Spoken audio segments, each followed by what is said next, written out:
कही न जान। जो कुछ कहूँ तुम्हारी कृपा मोते कछु न बसा। निधड़क बैठा नाम बिनो चेत न करे पुकार। यह तन जल का बुदबुदा विनशत नहीं भार। श्री सद्गुरु महाराज की अव्यक्त रूप में अनंत श्री प्रभु परमाराध्य गुरुदेव के त्रैलोक पावन पाद पद्मों में कोटि कोटि नमन। आदरणीय सत्संग प्रेमी सज्जनों, भक्तिमती माताओं बहनों, सबको नमन है, सबको प्रणाम है।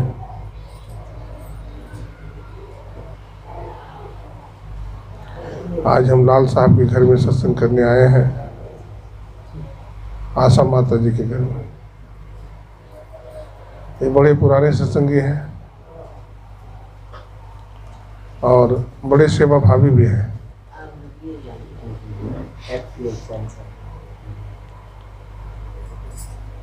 सत्संग मानव जीवन का आभूषण है। सत्संग से ही आदमी महान बनता है और कुसंग करने से आदमी हैमान बन जाता है।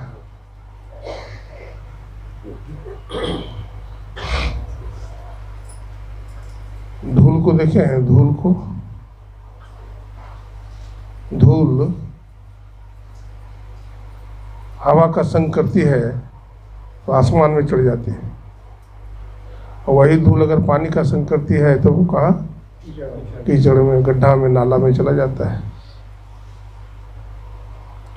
सठ शुद्ध रही सत्संगति पाई, अब पारस परसी कुधातु सुहाई।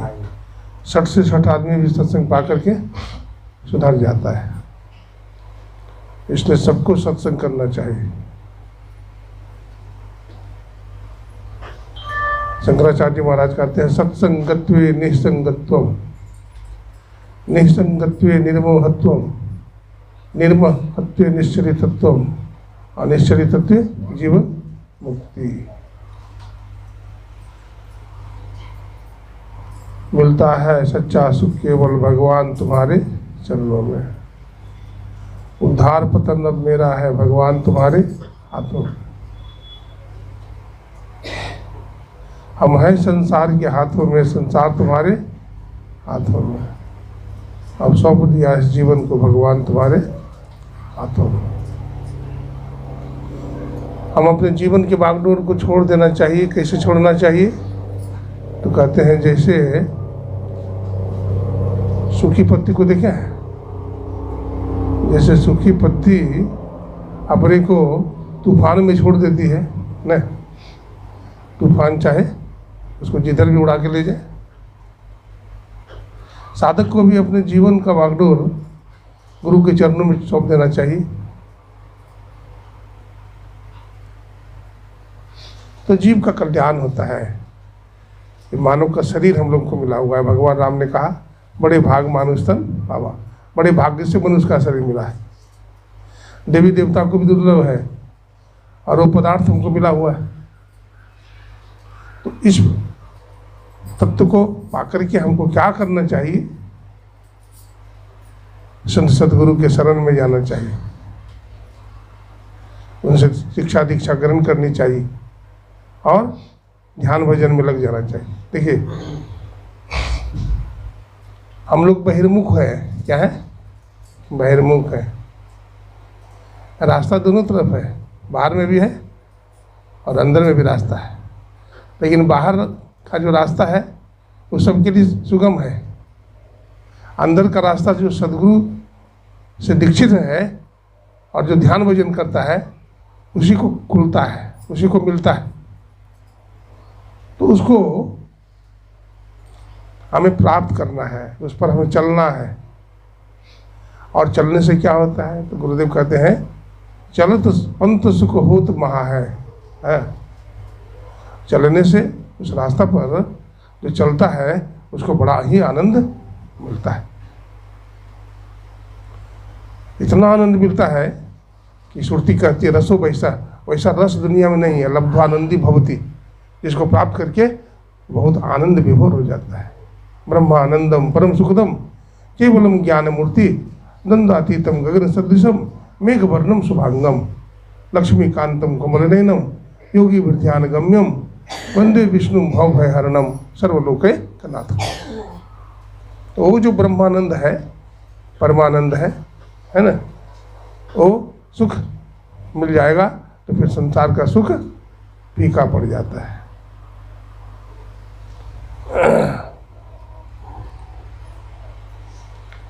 तो उस आनंद को प्राप्त करना चाहिए। भगवान बुद्ध थे, भगवान महावीर, बाबा गोरखनाथ जी महाराज, गुरु नानक साहब, जितने भी संत हुए हैं, सबने बाहर के आनंद को छोड़कर के भीतर का आनंद प्राप्त किया।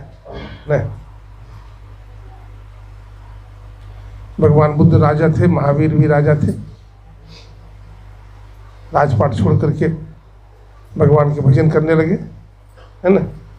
और भगवान बुद्ध तो कहते थे, जब भजन करके उठते थे तो कहते थे यही आनंद है, यही सुख है, यही आनंद है, यही सुख है। देखिए, मैंने इतना जो समय हम बिता दिया दुनिया में सब बेकार चला गया। उसमें आनंद नहीं था, विषय आनंद में सुख नहीं है, उसमें दुख है। कुत्ता को देखे हैं, कुत्ता हड्डी को चबाता है और उसी के मुंह से खून निकलता है और उसको लगता है कि बड़ा आनंद आ रहा है। आनंद कुछ भी नहीं है, उसी का आनंद उसी को मिल रहा है। जैसे कुआं में जाकर के आप जोर से चिल्लाइए, है तो क्या लगता है, आप ही की आवाज़ घूम करके आता है, नहीं, आप ही का आवाज़ घूम करके आता है। एक कुत्ता था, तो ऐसा घर में घुस गया कि एक कुत्ता 1000 कुत्ता दिखता था। तो भों भों करे कुत्ता, क्या करे, भों भों करता था। इतना भों भों किया पूरा रात, उसका गला सूख गया, मर गया। शीशा में मारता था, वो काटता था आईना में, अब भौंका मर गया। हम लोग भी भौंक रहे हैं दुनिया में, हम लोग भी बचेंगे? भों भों भों भों करते करते मर जाएंगे, भों भों करते करते मर जाएंगे। तो हमारे छाया हमारी माया के रूप में दिख रहा है। ये छाया क्या है? माया है ना। सब भगवान की माया है। पतंग जो उड़ाता है, देखे हैं पतंग जो उड़ाता है तो उसके हाथ में एक लटाई होता है, पता है? लटाई में धागा घुमा हुआ रहता है ना। और जैसे जैसे लटाई ढीला छोड़ता है, पतंग ऊपर चला जाता है। और जब पतंग समेटने का समय आता है तो क्या करता है, वो धागा को खींचता है। बच्चा सब जानता है? यह जीवन एक पतंग डोरी राम जी के हाथ, यह जीवन एक पतंग डोरी राम जी के हाथ। वही उठावे वही गिरावे, वही उठावे वही गिरावे, हरि खेल रहे तेरे संग। यह जीवन एक पतंग डोरी राम जी के हाथ। यह मानव का जीवन भी एक पतंग की तरह। पतंग देखते उड़ते उड़ते एक पतंग दूसरे पतंग को काट देता है, नहीं काटता है? आसमान में बहुत सारे पतंगे उड़ती है, लेकिन सब पतंग थोड़े कटता है, सब पतंग नहीं कटता है। इस संसार में, इस मृत्यु लोक में मोक्ष के लिए बहुत लोग प्रयास करते हैं, लेकिन एक समय में हजारों का मोक्ष थोड़ी मिलता है। बहुत कम को मोक्ष मिलता है, इस संसार सागर से पार होता है। रामकृष्ण परमहंस जी महाराज कहते हैं, हमारे माताएं बहनें मक्का का भूजा भूजती है ना, तो पहले क्या करती है, खप्पर में बालू डाल देती है। अब बालू जब गर्म हो जाती है तो क्या करती है, मक्का को उसमें डाल देती है और भुंजाठी से उसको क्या करती है, हिलाती है। अब मक्का जब गर्म होता है तो फटाफट सब फूटने लगता है ना। आप देखें, ध्यान से देखेंगे तो आप पाते होंगे कि कोई कोई मक्का चटक करके खप्पड़ से बाहर निकल जाता है, कोई लेकिन उसमें कोई दाग नहीं रहता। जो चटक करके बाहर निकल जाता है वो बेदाग हो जाता है। ठीक उसी प्रकार से मुक्ति के लिए बहुत लोग प्रयास करते हैं, लेकिन कोई माँ का बिरला, कोई गुरु का लाल होते हैं, हाँ, और वो भवसागर से पार हो जाते हैं। संसार रूपी खप्पर में भुंजाठी के द्वारा भूंजे नहीं जाते हैं। श्री सद्गुरु महाराज की जय। ये जमराज की मार खा रहे हैं। हर को जमराज का मार खाना है, लेकिन कुछ महापुरुष होते हैं जिन पर काल का दाल नहीं गलता है, हैं? काल उसको कुछ बिगाड़ नहीं पाता। शेर का बच्चा देखे हैं, शेर का बच्चा देखे, शेर का जो बच्चा है वो बाघ से भी नहीं डरता, हाथी से भी नहीं डरता है। हाथी भी आ जाता है तो शेर का बच्चा डरता नहीं है। क्यों? शेरनी हमारी रक्षा करेगी, हमारी माँ सबसे बलवान है, सबसे फुर्तीला है, सबसे शक्तिशाली है, हमारी रक्षा करेगी। ठीक उसी प्रकार से जो गुरु का भक्त है, जो सदगुरु का भक्त है, जो ध्यान भजन करता है, जिसको गुरु पर भरोसा है, ईश्वर पर भरोसा है, वो भी संसार की माया से भयभीत नहीं होता है। इसलिए जरूरत है हम ये मानव शरीर को उजागर करें, है ना। तो मानव का शरीर जो देवी देवता को दुर्लभ भी हमको मिला हुआ है ना। देवी देवता को नहीं मिला है, हमको मिला हुआ है। तो हम भाग्यशाली हैं कि देवी देवता? हम भाग्यशाली हैं, और फिर भी हम देवी देवता की तरफ भाग रहे हैं। तो हमारा सौभाग्य है कि दुर्भाग्य है? हमारा दुर्भाग्य है, सौभाग्य नहीं है। भगवान महावीर कहते हैं अप्पो दीपो भव। हाँ, क्या करो? अप्पो दीपो भव। अरे अपना स्वरूप को प्राप्त करो, अपना प्रकाश को उपलब्ध हो। खोज करो अंतर उजियारी, दृष्टिवान को देखा है, गुरु भेदी का चरण सेव कर भेद भक्त पा लेता है। विविध भांति के कर्म जगत में जीवन घेर फंसाता है, बाबा देवी कहे कह में ही सदगुरु गुरु ही बचाता है। तो हम भी अंदर में जो जियारी है, अंदर में जो प्रकाश है, उसको क्या करें? खोजें। क्योंकि ये मानव का शरीर खोजने की मिला है। किसको खोजेंगे? खोजो पंथी पंथ तेरे गढ़ भीतरे है। अपने जो साईं है, परमात्मा है, जो कुदरत है, जो कहिए, वो कहाँ है? तो अपने भीतर में है, कहीं बाहर में नहीं है। तो कैसे खोजें हैं? कैसे खोजें? तो गुरु महाराज खोजने की कला बताते हैं। दो नयन नजर जोड़ के एक नोक बना के अंतर में देख सुन सुन अंतर में खोजना। दृष्टि की जो दोनों धारा है, चेतन धारा है, उसको क्या करो? मिलाओ। और दृष्टि की चेतन की धारा जब मिलेगी तो क्या होगा? वहीं बिंदु का उदय होगा, वहाँ बिंदु झलकेगा। प्रथम ही धारो गुरु को ध्यान, हो सुरति निर्मल हो बिंदु ज्ञान, दो नयन बीच सन्मुख देख, और एक बिंदु मिले दृष्टि दो रेख। तो वो बिंदु आपको झलकेगा सामने में, है ना। वही इस बिंदु पर हमारी सूरत सवार हो जाएगी और बिंदु उसको उठा करके ले जाएगा। बिंदु नाद अगुवाई तुम्हें ले जाएंगे, अरिहारी में ही ज्योतिमंडल सहनाद की चैट दिखाएंगे। मानव के शरीर को भगवान राम ने नाव कहा है। नर तन भव बारिद कर बेरो, सन्मुख मरुद अनुग्रह मेरो, करन धार सदगुरु दृढ़ नावा, दुर्लभ साज सुलभ करीबा। मानव का शरीर नाव है, संत सदगुरु मल्ला है, ईश्वर की कृपा अनुकूलित वायु है, तीनों का समागम है।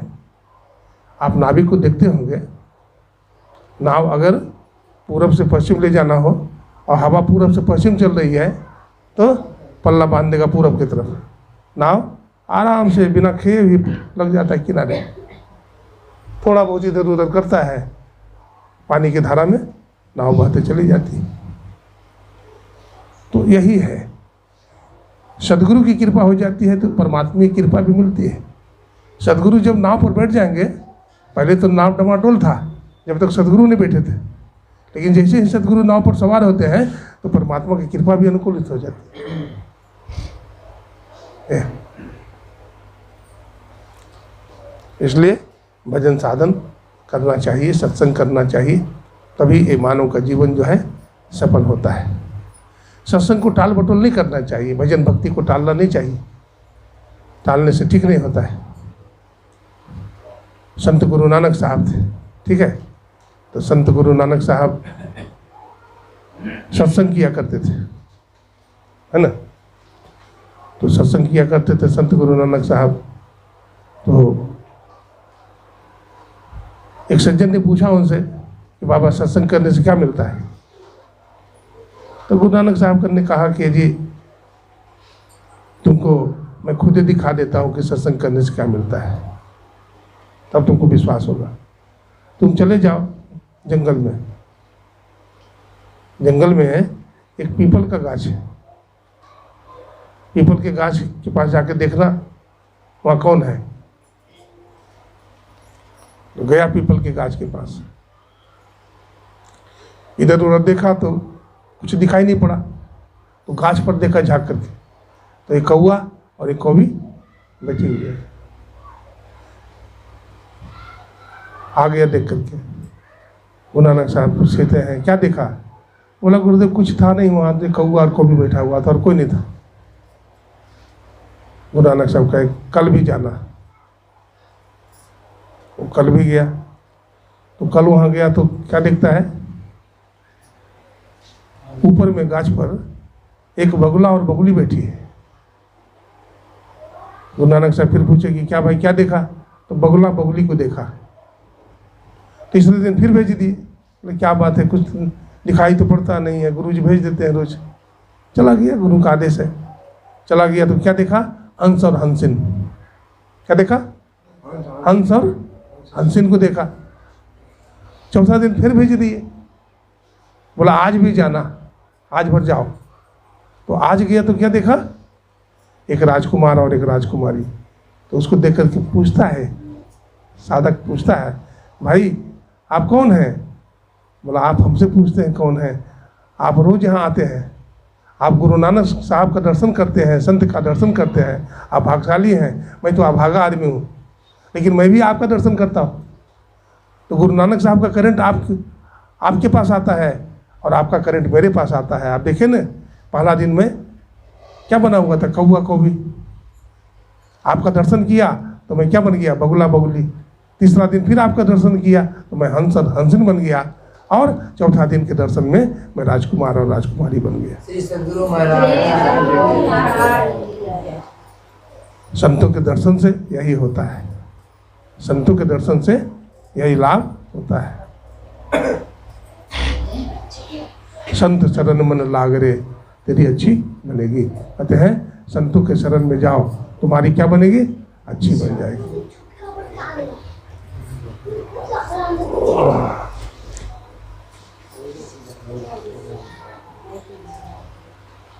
कबीर साहब कहते हैं क्या सोबत गफलत के मारे, जागू जागू उठ जागू रे, और तेरो को काम न आवे, गुरु चरणन उठ लागू रे।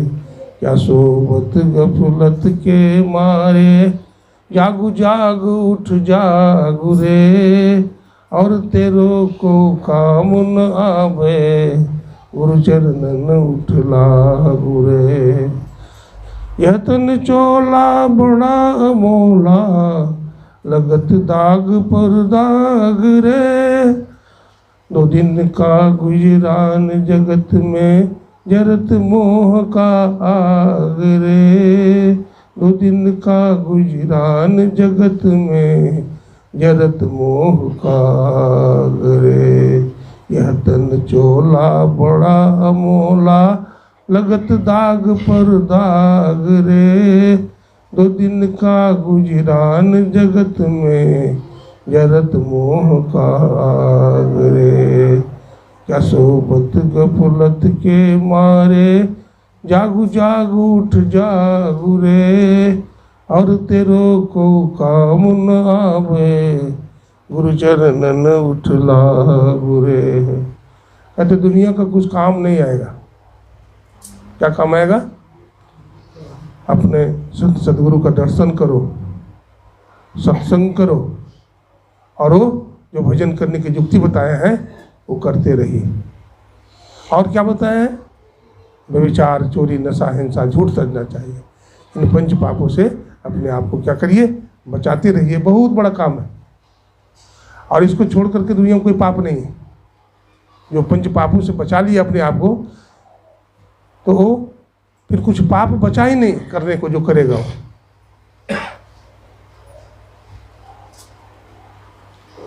इसलिए इन पंच पापों को से बचते हुए सत्संग भजन कीजिए, जीव का परम कल्याण होता है।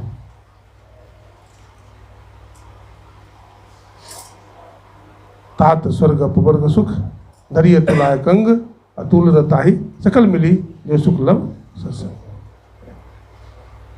सत्संग से बड़ा बड़ा लाभ होता है।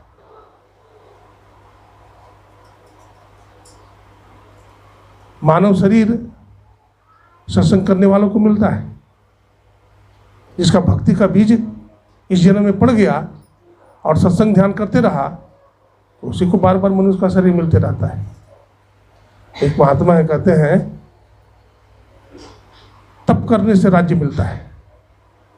तप करने से क्या मिलता है? राज्य मिलता है। और फिर तप करने से योगी कुल में जन्म होता है। तप करके योगी कुल में जन्म होता है। अगर तप करना छोड़ दिया, भोग भोगने लगा, तो चोहड़ा के घर में जन्म हो जाता है। तपेश्वरी सो राजेश्वरी, राजेश्वरी से योगेश्वरी, और योगेश्वरी से भंगेश्वरी। तप करने से राज्य मिलता है। ध्रुव जी महाराज ने तप किया तो राजा बन गए हैं। प्रहलाद जी महाराज तप किया तो राजा बन गए। राजा दशरथ ने तप किया। ये राजा दशरथ कौन थे? मनु शत्रुपा थे। मनु शत्रुपा थे दोनों, और जंगल में 10,000 वर्ष तक तपस्या किया। तपस्या करते करते शरीर सूख गया। भगवान प्रकट हुए, बोले मांगो वर मांगो, तुम्हारी तपस्या पूरी हो गई। देखिए क्या मांगना चाहिए, क्या मांग लिया। उनको क्या मांगना चाहिए? मोक्ष है, भक्ति, वो नहीं मांगा। हमें आपकी तरफ बेटा चाहिए। क्या मांगा? आपकी तरह सुंदर बेटा हमको चाहिए। तो भगवान मुस्कुराए। भगवान सोचे कि भाई हमारे जैसा सुंदर तो कोई है ही नहीं, तो हम ही आएंगे तुम्हारा बेटा के रूप में। अब कोई उपाय नहीं है। देखिए प्रेम के बंधन राम जी बंध गए। प्रेम के बंधन मुरारी बंध गए। प्रेम के बंधन में भगवान बंध जाते हैं। जो भी आए दर पे आए तो वो भी तर गए। अब प्रेम के बंधन में देखिए भगवान कृष्ण बंध गए, भगवान राम बंध गए प्रेम के बंधन में। और सब बंधन तो तोड़ दिया भगवान ने, लेकिन सबरी के प्रेम का बंधन को तोड़ा। गोपियों के प्रेम के बंधन को भगवान तोड़ा नहीं? तोड़ा भगवान ने। धन्य है गोपियाँ की भक्ति, है ना। बतलाते हैं जब भगवान श्री कृष्ण चले गए ब्रज को छोड़ करके, तो गोपियाँ बहुत रोई न भगवान के विरह में। तो भगवान, अच्छा एक बात बताइए कि भगवान गोपियों से तो, ग्वाल बाले से तो बहुत प्रेम था भगवान को न, तो क्यों छोड़ दिया भगवान? झूठ क्यों बोल दिए? क्यों नहीं गए फिर? आप जानते हैं भगवान अगर चले जाते तो कोई ग्वाल बाला गोपी नहीं बचती, सबको मार देता। इसलिए भगवान छाती पर पत्थर डाल करके निर्मोही बन करके पड़े रहे कि चलो, अरे हम नहीं जाएंगे तो क्या होगा, उसका जीवन तो बचेगा, वो भजन भाव तो करेगी गोपियाँ और गोप हमारे जो भक्त हैं। इसलिए भगवान वहाँ नहीं गए, नहीं तो कंस सबको मरवा देता, जरासंध। हाँ,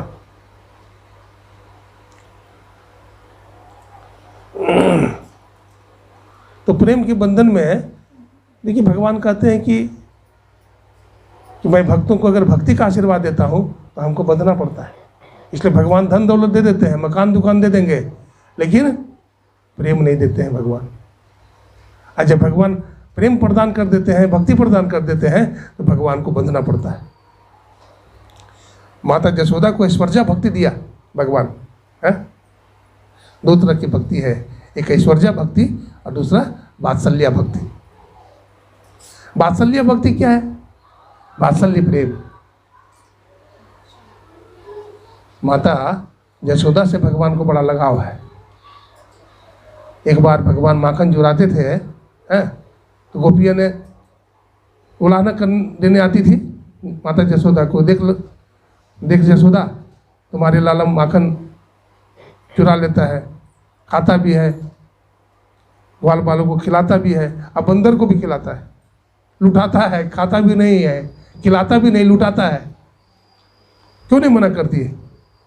तो माता जसोदा कन्हैया को समझाती है, लाला बेटा तुम्हारे घर में माखन मिश्री की कमी नहीं है, तुम्हारे तो 9 लाख गाय है, बेटा क्यों चुराता है? तो माँ मजा आवे, चोरी का माखन में मजा आवे, तुम्हारे माखन में वो आनंद नहीं है माँ। देखो गोपियाँ भक्ति नहीं है भगवान की, मैं गोपियाँ क्या है? भगवान की भक्ति है। गोपियाँ भलो ही उलाहना दे रही है, लेकिन गोपियाँ के मन में अगर भगवान नहीं जाते हैं तो उसका भी आंख में वही चाहना होती है कि कन्हैया एक क्षण के लिए दर्शन दे जाता तो बहुत अच्छा होता। माता जसोदा कहती है, अरे पगली गोपियाँ, हमारा लाला जब माखन चुरा लेता है तो तू रोशनी में क्यों रखती है? अपने माखन को अंधेरा में रख, हमारा लाला देखेगा ही नहीं। बोला मैया क्या बात करती है आप, तुम्हारा लाला जब आता है ना तो अंधेरा में उजाला हो जाता है। तुम्हारा लाला जब आता है तो अंधेरा में भी उजाला हो जाता है, उससे क्या हम छिपावे? उससे कुछ छिपता नहीं। और देख लेती हूँ तो खिल खिल करके हंसता है और ग्वाल वाले के साथ भाग जाता है, पकड़ में भी नहीं आता।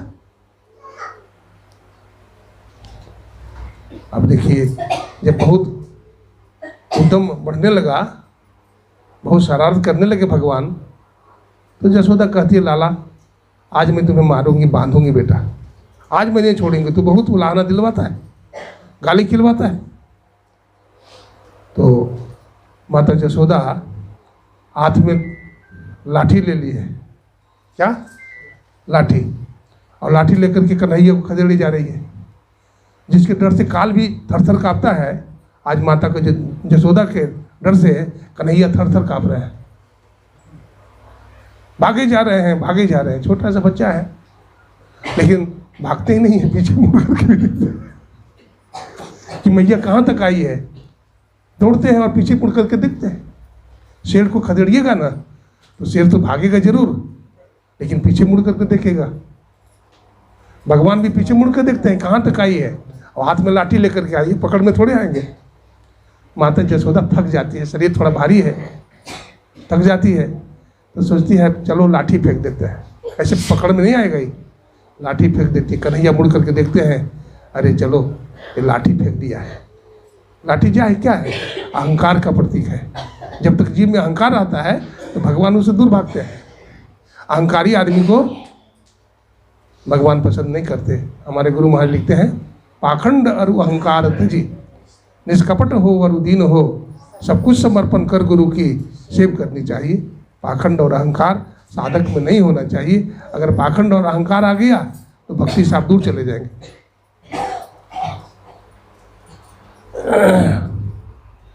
अब माता जसोदा दौड़ी जा रही, पसीने पसीने हाफ रही है, और कन्हैया भागे जा रहे हैं। तो भगवान अपने भक्त का सदा ख्याल रखते हैं। भगवान ऐश्वर्या भक्ति देते हैं। ऐश्वर्या भक्ति समझते हैं? धन दे दिया, मकान दे दिया, हाँ, ये सब ऐश्वर्या भक्ति है, सोना चांदी दे दिया। लेकिन भगवान ने भक्ति दे दिया है ना, ये वात्सल्य भक्ति है। वात्सल्य प्रेम है माता जसोदा के साथ श्री कृष्ण का, है ना। ये हमारी माँ है, ये हमारी माँ है, माता जी है। इन्होंने मेरा पालन किया है। तो भगवान को दया आ जाती है कि देखो लोग उलाहना देगा कृष्ण को, इसका भक्त हमारे पीछे भाग रहा है, हम भागे जा रहे हैं, पकड़ में नहीं आते। तो भगवान अपने चाल को धीमी कर देते हैं। धीमी कर देते हैं। माता जसोदा जोर लगाती है, दौड़ती है और कन्हैया का हाथ पकड़ लेती है। माता जसोदा बोलती है, लाला अब तुमको मैं नहीं छोड़ूंगी, छोड़ूंगी। गोपियां लाओ, आज कन्हैया को हम बांधेंगे, रस्सी लाना। तो रस्सी लाने के लिए दौड़ती है गोपियां। तो एक रस्सी लाती है, बांधती है। माता जसोदा कन्हैया का हाथ छोटी पड़ जाती है, कहते दूसरी रस्सी लाना। तो दूसरी रस्सी लाती है, फिर बांधती है, फिर छोटी, फिर तीसरी रस्सी आती है, फिर छोटी, अब 2 अंगुल छोटी। कितनी छोटी? 2 अंगुल छोटी। महर्षि वेदव्यास जी महाराज कहते हैं कि रस्सियाँ 2 अंगुल छोटी क्यों पड़ती है? जीव के अंदर अहंता है और ममता है। क्या है? एक तो अहंकार है, मैं नहीं, हर बात में कहेगा मैंने ये किया, मैंने वो किया, मैंने वो किया, अहंकार। लेकिन जो भगवान का भक्त होता है वो मैं नहीं करता, वो तू करता है। प्रभु तू ही है। बकरा को देखे हैं? बकरा करेगा मैं करता है ना।